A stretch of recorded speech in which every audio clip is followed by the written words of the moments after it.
So I had 30 days of being vegan, whether I liked it or not. And I honestly never felt better. There's genocide, there's forcibly impregnated cows. And once you learn about that, you're learning that you're ingesting pain. You're ingesting suffering, and feel like energetically, when that's not a part of your daily activity, to ingest the suffering of others, it does take a huge impact and a weight off of your shoulders. Bare minimum, it's about me opening some minds, because vegan food is more than salad. Hi, I'm Chef Lauren Montalbano, the owner and operator of The Vibrant Veg, and this is the Layered Onion Podcast.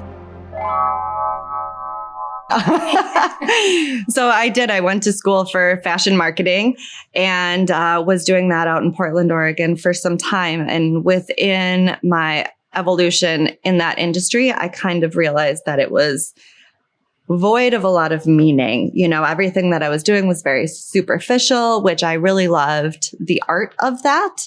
But I felt like I was missing purpose. And so I became involved in an organization called the Portland Burrito Project.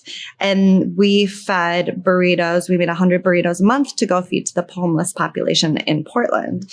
And that got me thinking about food systems and education, and how do we not band-aid a problem, but improve a problem. And so it really got me thinking about where my next steps would be. And I was drawn to Australia to go to learn to grow my own food. So I really wanted to learn about agriculture, and I'm more of a hands-on doer and a bit of an extremist. So I was like, I can't just learn about agriculture in the place where I'm from. So we're going to go across the world and learn about it in Australia. And so I was there living and working in the agriculture industry for a year on an organic farm for most of it, where I learned to grow my own food and then cook my own food.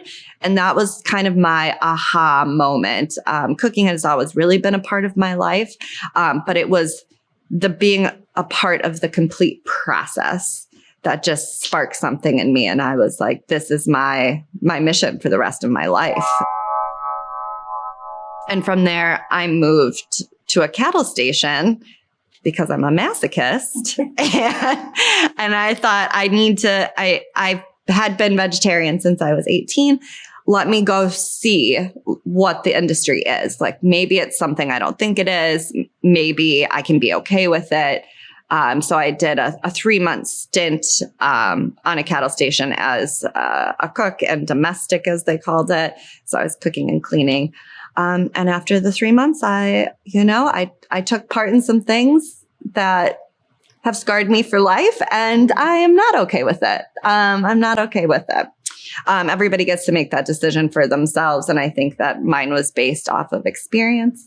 And so I'm very happy with my choice to kind of pioneer the vegan movement. It was in that moment, I've always been an animal lover, that I started to think about food really differently. I started to think about animals really differently. And it was, this is somebody's brother. This is a wife. This is not a wife, but a mother. This is, you're eating a muscle of a living being. And so like it switched in my brain, and I was like, I don't want to do that. So that was when I was 18, but being born and raised in Wisconsin, I couldn't give up cheese, even though my family is lactose intolerant, most of them. And I am as well. It didn't seem worth it to give up ice cream for that. So it wasn't until many years later, through my travels and journeys, I actually ended up doing a yoga teacher training in Thailand. And the specific ashram I was at was an all vegan ashram. So I had 30 days of being vegan, whether I liked it or not, even though I was vegetarian, pescatarian up until that point. And I honestly never felt better. I didn't have the gas. I didn't have the bloating. I didn't have congestion. My mind was clear. I mean, all of the hours of yoga and meditation didn't hurt the clear mind either, but I finally really felt aligned in my values and clean in my mind and body. And so after that, I just thought, like, there's no going back. I need to learn everything about this. I need to learn about nutrition. I need to learn about more about the dairy industry, more about the egg industry. Like, I want to be very informed. Honestly, I moved back and I didn't know if I was going to stay here or not, and ended up working in a friend's restaurant, just kind of doing dishes at 31 years old, trying to figure out my life. And through that, I kind of got into restaurants and the way of the restaurant life. And I just found it all very exciting. I'm kind of a bit of an adrenaline junkie. I don't think you would know it. But I am. And so it really ticked that box for me. But it took me some time. I was working in normal restaurants. And so I never really would work with meat, but I would work with dairy. I'm also a sober person. And so I was around a lot of alcohol. And after a few months, I realized it wasn't aligning.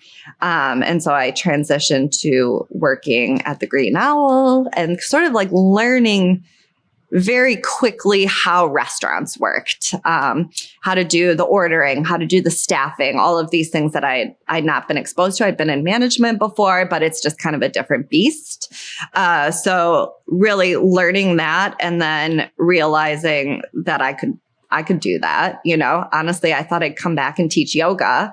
But it just, the universe said something else. Kind of fast forward, I met the owner of Perennial, where I was doing yoga, and she said she wanted to open a restaurant, but had no idea what she was doing. And I was like, well, this is kind of what I do. And it ended up being an amazing opportunity for me to open a restaurant. She wanted it to be vegetarian. So we started at vegetarian, and then I really kind of put my foot down and said I would really like for it to be vegan, even though there wasn't a fully vegan restaurant here in Madison. So it was Madison's first. And I said, if I'm doing it, I'm going to knock people's socks off, because this is a message through food that I want to share and that needs to be heard. And I think I achieved that with the restaurant, certainly. And I'm so grateful for that experience, giving me the platform that I now have within my own business. And so now as a provider of weekly meals, as a caterer, like I'm able to reach a much broader audience than I think I would even in a restaurant scenario, because people are choosing to come to a restaurant versus if I'm hired as a caterer for a couple who's vegan and wants a vegan wedding, I get access to all their meat-eating family. And that would never walk in the doors of a vegan establishment. And so it's more over sharing the message of what healthy, whole foods can look like to people that would never choose to expose themselves to that. And so bare minimum, it's about me opening some minds, because vegan food is more than salad. Man, people love the shiitake bacon. I know it sounds silly to say something that's mimicking something else. But one of the best dishes that I think I've made that people are like, I need to come back for this. It's like a Brussels sprout dish with shiitake bacon, maple mustard sauce, and a pecan parmesan. I made it at the restaurant. And then most things that I made at the restaurant, I'm like, okay, I'm over it. I've done it. And it's got a cult following. And so people are like, I need to eat this, but it takes all the umami notes. It's got sweetness. It's got fattiness. It's got richy smokiness. And so that's one of them. That's probably, I can't get around. I'll make it forever. And I think just some of the more filling dishes I make, like for the meal program, for example, I have to keep running a zucchini noodle lasagna with tofu ricotta and lentil bolognese, because it's just this big brick of essentially protein and flavor. And it ticks all the same boxes that something with meat and cheese would have. It's filling, it's satiating. And so I think moreover than the specific dishes, I think people at events are blown away by the variety of flavors that are there, and then also that they're full afterwards.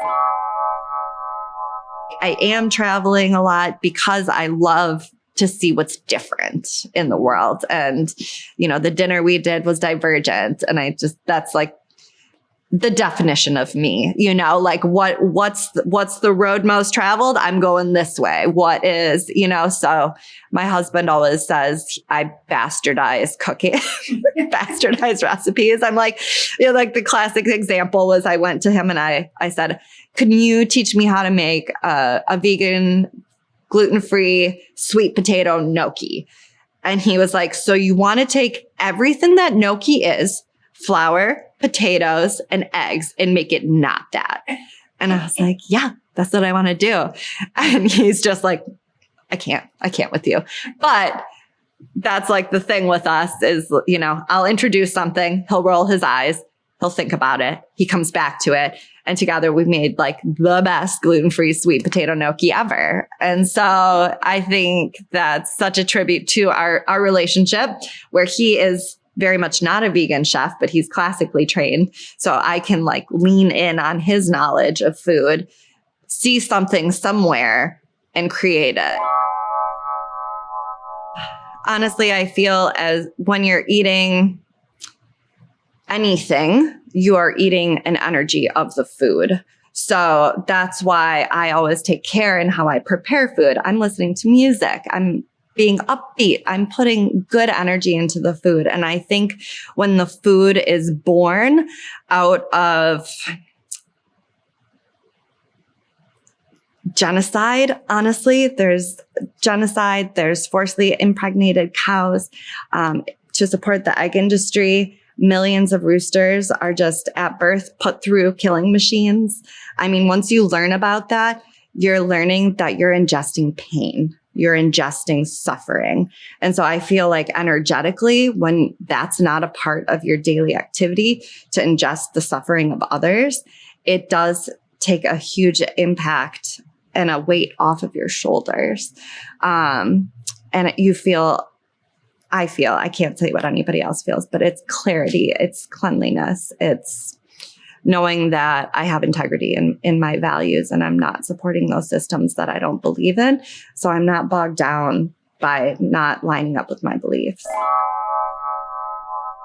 I really love to link food with experiences. And I love to see food in a very holistic way. So when I cook, I'm constantly thinking about texture, flavor, obviously very important, but what are the health benefits? Like not only how is it going to look on the plate, how are my guests going to feel after they're done eating it? And so, and my background is also in yoga and wellness. And so really creating a place where you can come to really experience food, experience being in your body, and having like a little holistic wellness center or a place that, we can create amazing experiences like based off of culinary passion, compassion for the animal world, and just creating a little hub of love. Hi, I'm Chef Lauren Montalbano, the owner and operator of The Vibrant Veg, and this has been The Layered Onion.